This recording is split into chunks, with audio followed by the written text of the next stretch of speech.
Elvis Costello, welcome to noise11.com and a very exciting album, The Boy Named If. This has been some very pleasurable listening for me over the past week. And, in comparison to, this spurt of creativity you've had with the last three albums, I guess, Look Now, Hey Clockface and The Boy Named If are very much in succession, but three very different sounding records. Well, yeah, I think maybe people have got the clue that I don't, really subscribe to a winning formula or even a losing formula. Formula in general doesn't interest me. Repetition of exactly the same mood or protecting brand identity or sort of notions like that are a bit alien to me. And I just, I've always been fortunate to find, friendships out of which um, new musical adventures have come. Now that sometimes involves playing with a completely new group of people that ends up teaching you something, and that those records would include the Juliet Letters or the Roots. The same way, not things that are readily imagined if you listen to the first four or five records I made. But I've also now worked for 45 years nearly with on and off with Pete Thomas and Steve Naive, and for 20 with David Farragher as the Imposters. We haven't made every record in that time together, but we've done quite a lot. And these unusual circumstances of the last 18 months, following on from what you just said, the decision to make Look Now, and then my decision to go, which now sounds very fanciful, go to Helsinki to make some recordings on your own. Carefree jet setter that I was in those days, and then on to France, and then finding myself hurried back to our home in Vancouver because everything was suddenly becoming very unstable and chaotic.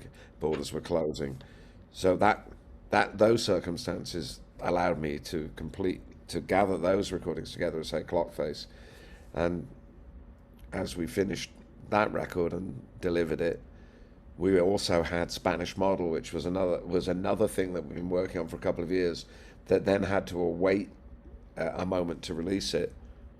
And by this point, the band, well, particularly Pete, was saying, I don't see when we're going to go back to work. I'm trying to keep ready to go. I'm playing along with every record I've ever loved. I'm down in my basement every day, hours and hours, playing along with my favorite records. And I said, well, why don't you play along with this new record? And this is this song. And I didn't know how that would end up. But the next thing, we were throwing the ideas back and forward with the same speed as if we were in the room together. And then it would go to Davey, then it would go to Steve, and it would come back, and we'd finish it, and Sebastian would mix it. I mean, it's very easy to convince yourself that's impossible and that you would somehow be inhibited.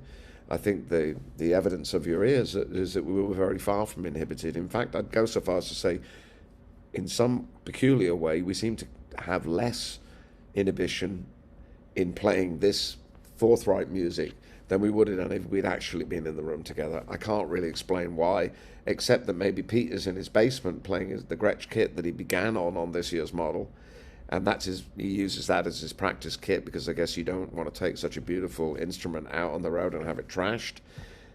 Davey's in his guest room. Steve's in a cottage in France. I would say back porch, but it suggests somebody reclining in a rocking chair, so I'll say backyard or cupboard under the stairs, depending on the weather. And we're just singing and screaming our heads off and playing for as if our life depended on it, which maybe it did in that moment. I don't think there's anything wrong with that decision to feel that way, that it could be, who knows when we're going back out there. The alternative to that being to sort of cower and feel sorry for yourself, and that just didn't suit me. I had these songs, and they seemed to want to be ones you'd speak up about. Well, you've described these songs as fables, 13 fables, and I went to the dictionary. I looked up fable, so I just had to have the correct meaning, and the correct meaning was a story with a moral at the end.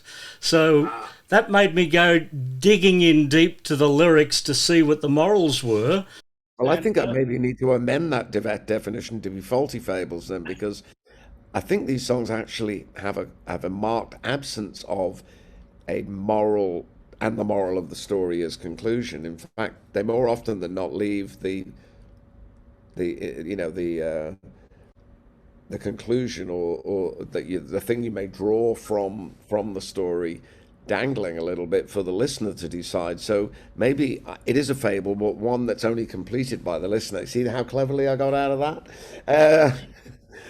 I didn't really think, I didn't check, obviously, I didn't check on the record is actually called The Boy Named Diff and Other Children's Stories or Tales. I can't remember which I Sure. used.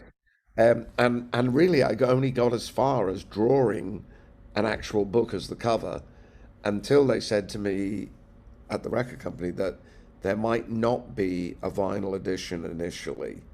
And that alarmed me a little bit because I felt that I wanted something that people could hold in their hands, and a little CD was not really equal to the task.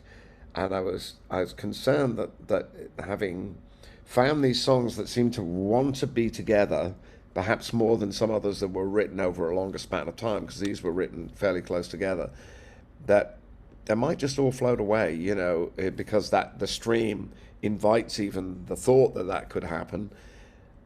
And then I said this idea, well, let's make the book a reality, and then I did. I wrote 13 stories that to complement the songs and illustrations to complement the stories. So if you want to, you can also obtain that edition, which has really makes a reality of them being stories. But for people who just want to listen and not read and not look at pictures, the record will do it for you. They Mm. will do it for you because the band plays as well as it's ever played. And I think it's a good group of songs. And we caught it. We caught it in the moment that we recorded it. And Sebastian and Chris managed to bring all those separate moments from these, from the ice fortress that I was in to to wherever it was we were. There's a kind of comical scene. I don't know what the neighbors thought of me singing like at the top of my voice because you can't hear the backing or anything. Just hearing some disembodied voice singing Penelope Halfpenny over and over again. That must have been charming. Yeah. Well, in these lyrics or fables or stories that we're talking about here, there's a lot of I don't I think I probably refer to it as lapsed Catholic references in there. There's a lot of references to sin, trick of the truth. It's a sin to tell a lie. Penelope Halfpenny, and so we sinned. Farewell, okay, and it doesn't seem like a sin to me. And even in the book, you're talking about in The Man You Love to Hate, references to mortal sin and purgatory. Is this the lapsed Catholic Elvis Costello surfacing? No, it's never. It's never. You never. The incense. Never. You can't get it out of your clothes. You'll always find a little vial of holy water somewhere. Sewn inside the lining of your coat. Um, I think it's undoubted. I'm very rare among Catholics of my my generation that don't have any really troubling memories. Nearly all of my Catholic friends will always report something or other, if not them themselves or somebody that they know somebody that some sort of frightening thing happened. Not necessarily, the more lurid stories of abuse, more tragic stories of such things, but just something in it that felt very confining. I actually think of many of my teachers of my junior school, until 11, with great fondness, even though I am inclined to think now that very few of my teachers had the personality of people that you imagined in real life. They were defined by the role of teacher, whether they were in a habit or in a chalk covered, outfit. They had chalk dust all over them, and they seemed just to be teachers. You didn't know their first names. They were Mister or Sister or Mrs. or Miss. One of the exceptions was this young woman who I've sort of romanticized a little bit in this song, Penelope Halfpenny, who was a teacher.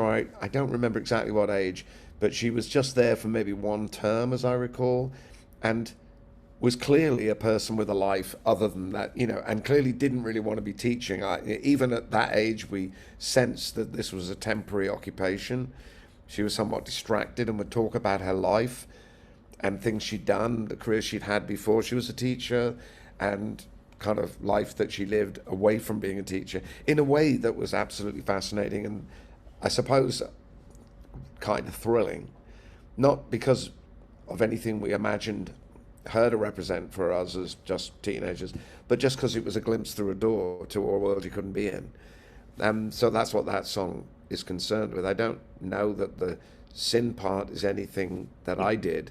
It's just something I could see how it affected some people I knew as I remember it. And it's a long time ago, so some of it stands for a lot of other thoughts. And that's true of all the songs. The Boy Named If obviously refers to an imaginary friend, but an imaginary friend is something you can have in older life, except you call it your other side or something. You just don't know me very well.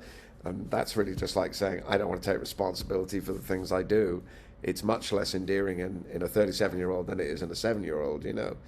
So I just found myself thinking about these days, not in a nostalgic way so much as how we accumulate through all these experiences of change as we leave the wonder and sort of imagination and total unself-consciousness of childhood and have to confront carnal desire and algebra. And then we have to account for ourselves. And then at some point we're told to stop acting like a child. And it all goes around in a big mad circle of, you know, mistakes and some fun. Like as in Mistook Me for a Friend. That's about a wild night that we've all been in at some point in our life where you don't know who your friends are or why or who you're in love with, but it all seems to be a good idea at the time, you know. With my first impressions with the album, when I first heard The Boy Named Biff, was that Elvis Costello has made an album here to be performed live. And looking at your recent set list, you've been going out and playing a lot of these songs live already. Well, that was a beautiful thing that happened that I haven't experienced for maybe 45 years, to be an album ahead, you know, which was obviously how I started because I left my day job with My Aim Is True already recorded. And if you have any record at all, if you can find any record of the first shows that the Attractions played, all the way through until we actually started recording this year's model in November '77, you'll find half of the songs from this year's model were already in our set, which was a terrific surprise. It gave us a huge advantage over our contemporaries that we seemed to be ahead of what we were being. People were being told, you've got to check this record out. My Aim Is True. We already said, oh, that old record. We were on to the next one, and I feel a little. Obviously, I've got a lot of material, and I could choose anything to play. But one of the exciting things about the recent dates that we did in America was that the Imposters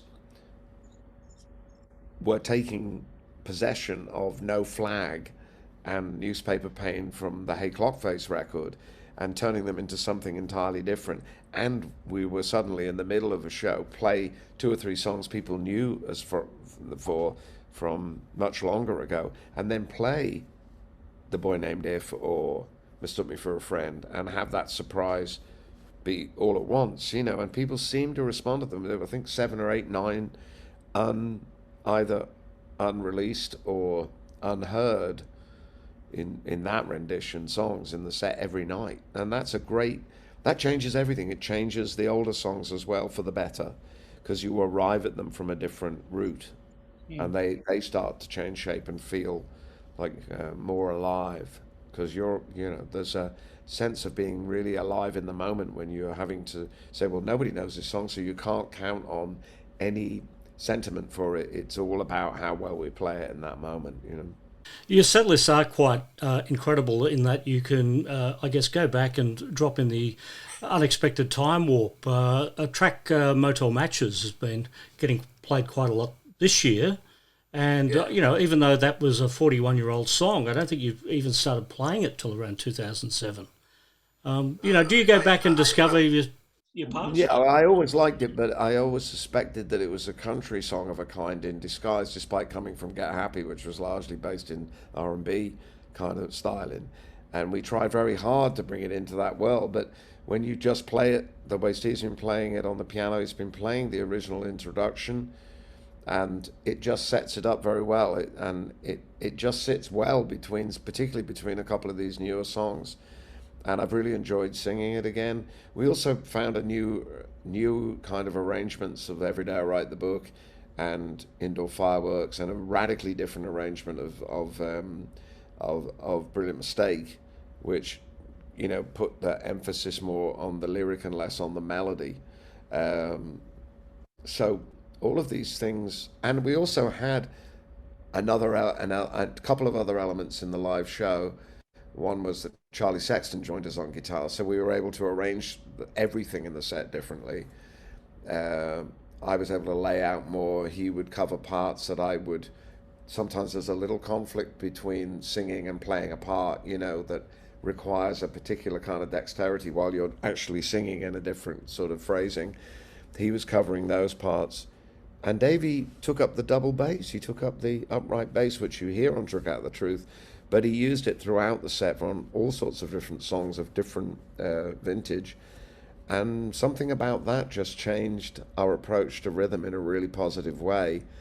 The Having a little break from the very emphatic bottom end of an electric bass to the slightly more swinging, slightly lighter volume of the double bass.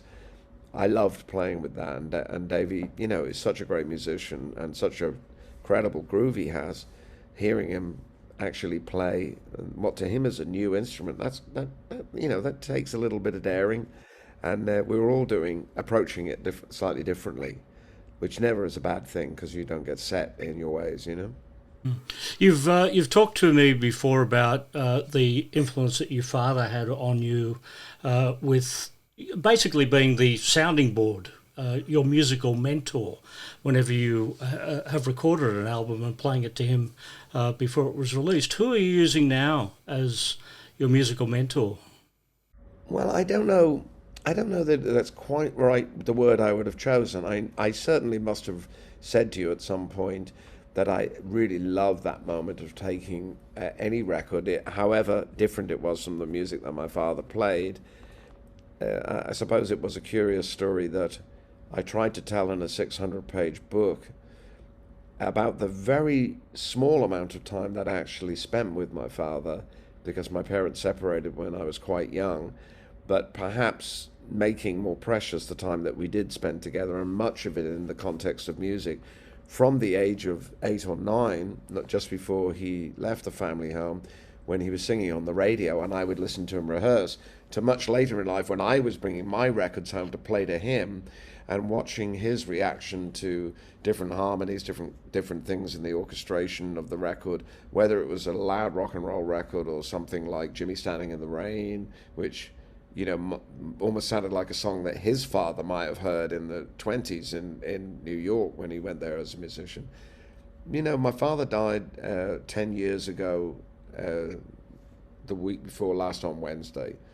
That week I was in on Merseyside closing my mother's house. My mother passed in January of this year.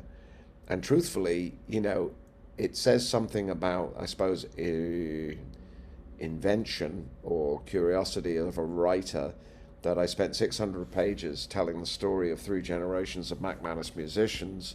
Probably that was really the theme of the book, rather than the continuity of my career, which was sort of a side issue told out of sequence, much to the annoyance of literal-minded people. Where really the story of my upbringing was my mother's care for me, and it was my mother who was the one who was first in music. My mother was selling records in 1943 when she left school. My father was just learning to play the trumpet then. He was a boy. She was a girl, but she was a girl working in a grown-up world of selling records and having to learn the record catalog and having to play records for people in a soundproof booth the way they used to in those days, and therefore, among her other colleagues, a teenage girl who had to make sure she got out of there without a man perhaps putting his hands on her, because that happened too. Some of them famous conductors who would come and visit the store and take the opportunity of taking a teenage girl into a soundproof booth on the pretext of listening to music, but with the intention of doing something else. My mother danced in the Locarno Ballroom, which was the last place I played in Liverpool, also the last place she ever saw her son play, because at 93 she still came to the show, despite all advice from me that it was going to be too loud, too cold, too late. She was determined to be there. And of course, I'm very, very grateful for the fact that she made that fantastic effort, and all the people that cared for her made sure she got there, because I wasn't to know that would be the last time I would see her. Now, we are grateful for this ability to talk to one another. I'm grateful for the adventures of this, because that is how I saw my mother last 90 minutes before she passed. But I wasn't able to be with her at that moment. So in everything I've ever said about my family, I've omitted perhaps the greatest debt, because it was something that didn't need to be spoken about until this moment, maybe, because I just had it as a continuity.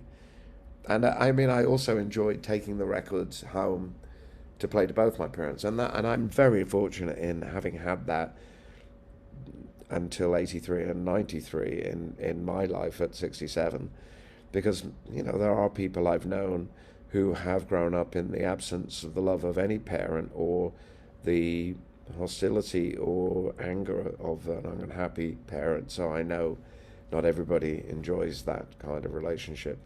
So it is something which I won't have again, but of course it's imagined in another way when I hear a sound coming from another room, and it's one of my soon-to-be 15-year-old boys playing something that I'm curious about, or playing me a Japanese anime show that spins my head around because it's so imaginative. All the conversations I can have with my older son, who's in his 40s, who knows probably more about music and films than you or I together. That you get to share, and of course, most of all, that I share my life with somebody who has totally different, is an improvising musician and an interpretive singer, of which there are actually a very few. There are many people that sing songs, but they have no curiosity and next to no humility. So they don't sing with any humility or understanding. They just sing the notes as loudly as possible. Interpretive singers are people like Frank Sinatra, of which there are only a handful doing that today. A lot of jazz singers, so-called, are either don't know anything about jazz or know way too much about jazz and are determined to tell you all about it every time they open their mouth. Neither thing is interesting. The subtlety of the art that Diana works within is something that fewer and fewer people actually do.